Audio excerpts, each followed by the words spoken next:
మొన్న కోదాడ దగ్గర రోడ్డు పైన ఒక బర్రె చనిపోయింది. ఆ బర్రె కూడా రోడ్డు వార పడి చనిపోయింది. అంత రోడ్డు వార ఎందుకు చనిపోయి ఉంటుంది? కొద్దిపాటి దెబ్బలతో అది చనిపోయే అవకాశం లేదు కదా అని నేను బాధపడుతూ వస్తున్నాను.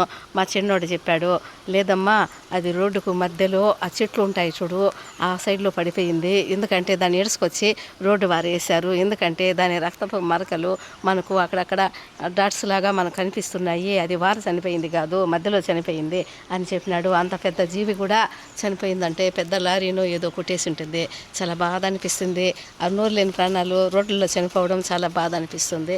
కానీ ఒక్కొక్కసారి బ్రేక్ వేసేదానికి కూడా అవకాశం లేకుండా అవి కూడా అడ్డం వచ్చేస్తాయేమో. కొంచెం జాగ్రత్తగా చూసి మనం డ్రైవింగ్ చేసుకుంటే ఆ ప్రాణాలు పోవు కదా అనే నా బాధ అనిపిస్తుంది. కానీ వాటికి అంతకే తీరి ఉంటుంది, అందుకే రుణం ఉంటుంది అనేసి మనం సరిపెట్టుకోవాలి. కానీ చాలా బాధ, నోరు లేని ప్రాణాలు అలా చనిపోవడం కూడా చాలా బాధ అనిపిస్తుంది.